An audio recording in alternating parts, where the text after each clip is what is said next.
Bonjour. Jusqu'à présent, on a utilisé des instructions de base qui sont l'affectation, la lecture et l'écriture pour réaliser des algorithmes dans lesquels l'exécution est séquentielle.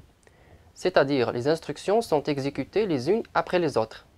Revenons au problème précédent du calcul de PGCD de deux valeurs.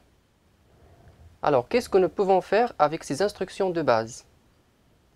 Eh bien, on peut stocker les deux valeurs de A et B, lire les deux variables A et B,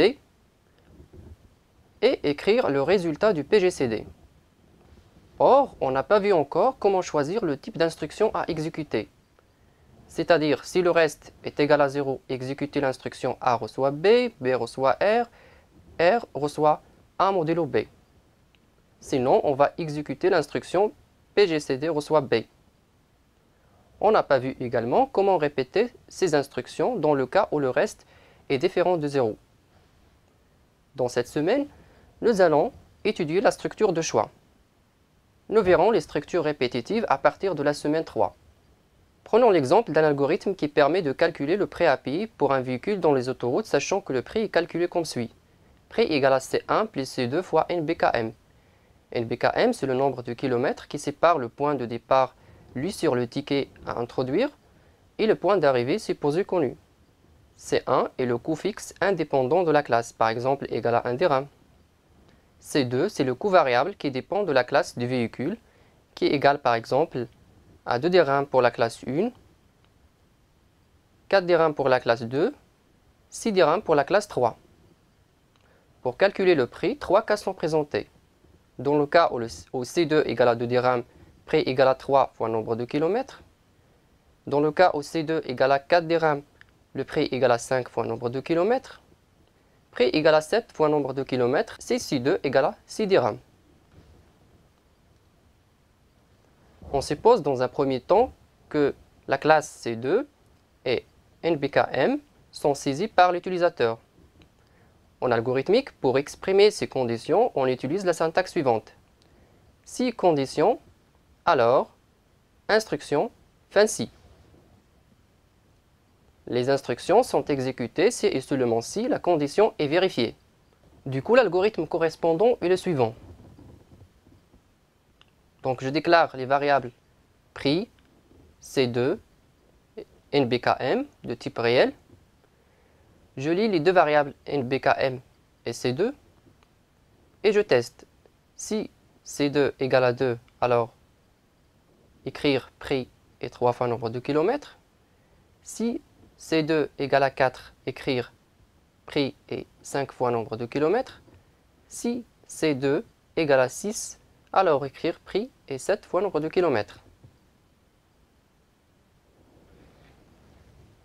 Dans l'exemple précédent, nous avons rencontré les conditions C2 égale à 2, C2 égale à 4, C2 égale à 6. Il s'agit d'une condition simple qui consiste à comparer deux expressions de même type.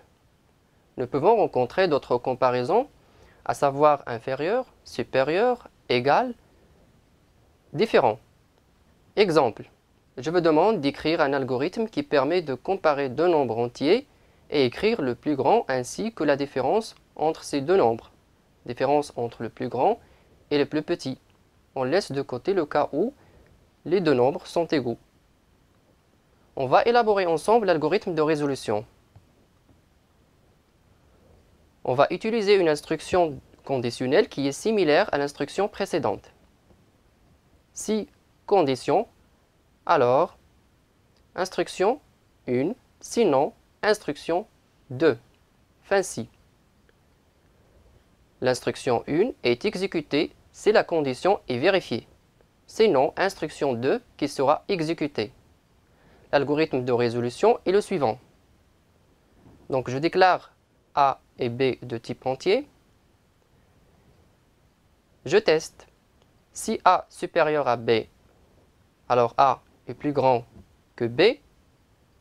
La différence est A moins B. Sinon, B est plus grand que A. La différence est B moins A. Voyons maintenant comment utiliser des conditions complexes formées de plusieurs conditions simples, liées entre elles par des opérateurs et ou non. Je vous propose un algorithme qui utilise des conditions complexes. On vous demande dans cet exemple d'écrire un algorithme qui lit un entier et qui précise s'il est ou non compris entre 20 et 30. 20 et 30 sont inclus. L'algorithme de résolution est le suivant.